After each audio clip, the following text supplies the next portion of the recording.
ALCOA-C is a fundamental for documenting and documentation practices. So according to the FDA, and we're going to go through what this acronym means, according to the FDA, data should meet certain fundamental elements of quality, whether they're recorded on paper or electronically. Okay, source data should follow ALCOA-C, an acronym used in clinical research for attributable, legible, contemporaneous, original, and accurate. And now, the final C stands for complete. Alright, and that we're going to get into all of these things one by one, but basically this is an easy way to remember how you need to document. If one of these things is missing, technically the FDA doesn't like that, and you're not supposed to be doing that. It's not part of GCP, good clinical practice. So let's get into it right now and explain what each of these mean. Okay, because this is a very important concept that a study coordinator needs to know. Okay, attributable. So when documenting data on paper or even electronically nowadays, okay, every written element needs to be traced back to the authorized individual who's responsible for recording it. This is easily done with eSource, electronic source, because everyone has a login credential, so anybody that's putting data down in the eSource is already logged in with their name, so each time they put something, it shows who did it. Okay, so this is why I'm a fan of eSource. eSource kind of takes care of a lot of these things for you, as you'll see. Where most sites get in trouble are with the paper source, which is still the majority of trials as of 2019 are in paper. And we're on the cusp of the new decade, 2020. I imagine eSource is going to take a lot of market share over the next decade.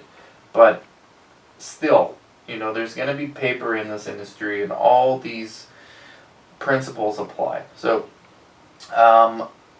basically, anything that requires a signature, initial, or date, we need to know who did it. Okay, so if anything's written down, again, eSource takes care of this problem because it tells you who did it automatically. But on paper, if somebody initials something, okay, if somebody signs something, obviously, if somebody changes a vital sign because they made a mistake, okay, that person needs to initial, date, and write the correct entry. Okay, that's attributable. Who did this? This is one of the reasons why there is a delegation log, and why the delegation log requires a signature and initials of that person. Because if you are looking through, or if an auditor is looking through the source and sees a sloppy signature, sloppy initials, you can compare it to the delegation log to see who's that attributed to. Okay, so this is important. Legible. Okay, obviously it has to be clear. You have to be able to read it. You have to be able to discern what the data is, otherwise it's left to interpretation. And that's not good in research. Okay, so again, obviously eSource takes care of this, unless the eSource uses a stylus. Some do, but most are typed, just like you would text something in a phone. That's how you enter data in the eSource. So, but on paper, okay, anything that's written must be easy to read and recorded. Handwriting must be clear. You know how doctors like to write. Okay, the doctors have a hard time keeping legible the L in ALCOA.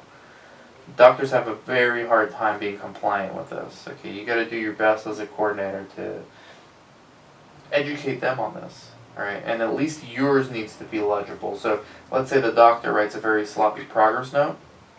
If you're somebody that can interpret it, you need to write in clear, legible writing what they put down. At the very least. Ideally, you want them to write legibly as well, but as you know, anybody that's worked with a doctor is going to tell you that's much easier said than done. And I agree. So, handwriting must be clear to reduce the likelihood of transcription errors. and allow a study to be accurately recreated. Contemporaneous. So data should be recorded, signed, and dated at the time of trial conduct, rather than risk an individual recalling the wrong information from memory. This is another thing that is resolved with eSource. Okay, everything with eSource is time-stamped. So as soon as somebody puts something down in the eSource, the date and even the time to the second is captured. Okay, on paper, it's different. On paper, it's very easy to backdate something. The problem with backdating is not the actual backdating. Okay, it's potentially writing down wrong information because you're relying on memory. Right, so eSource kind of eliminates this, but eSource forces you to do things properly at the time, to be contemporaneous.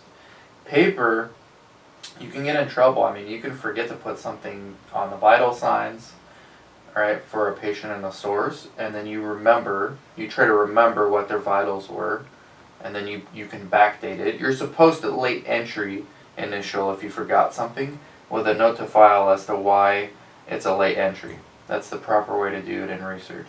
Okay, but the temptation's always there to backdate, and you want to stay away from this. Right, late entry.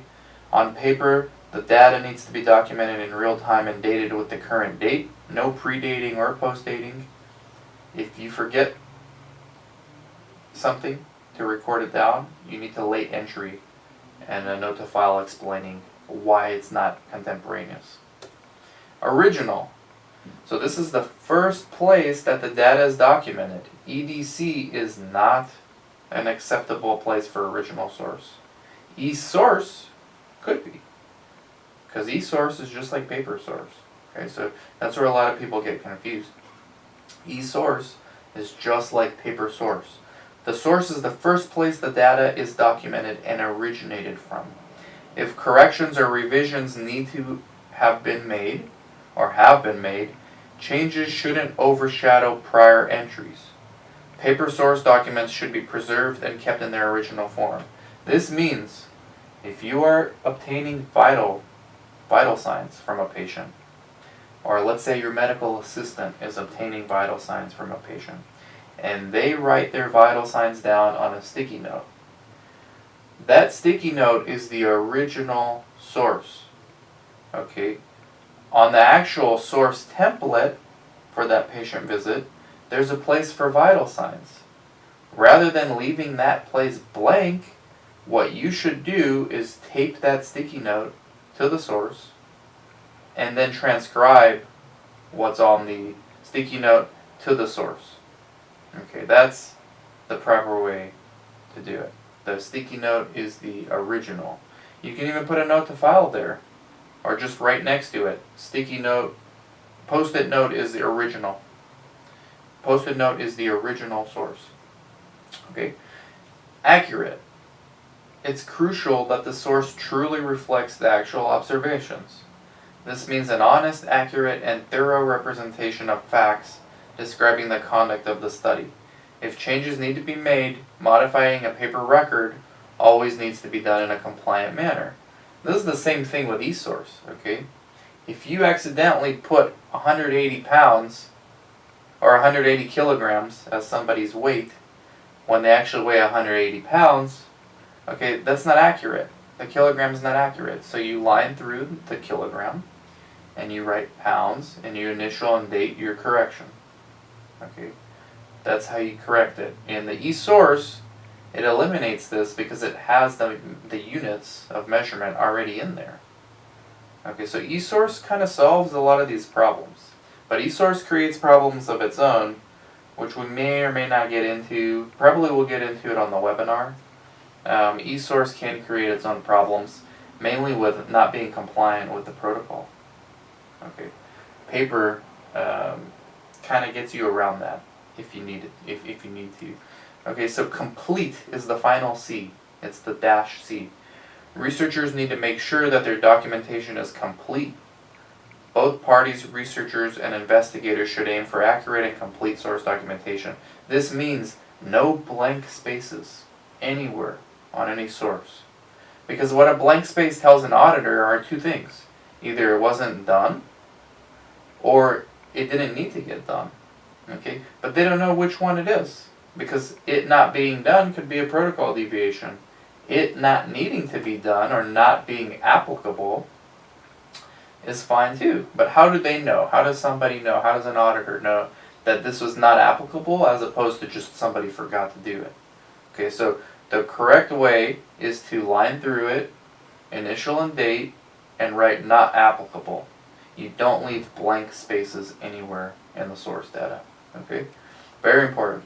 So all of the elements from the acronym ALCOA-C must be applied to both paper and electronic source data, and as you've heard me mention, eSource kind of takes care of a lot of these problems, but it tends to create its own problems of its own, although the jury's still out on that.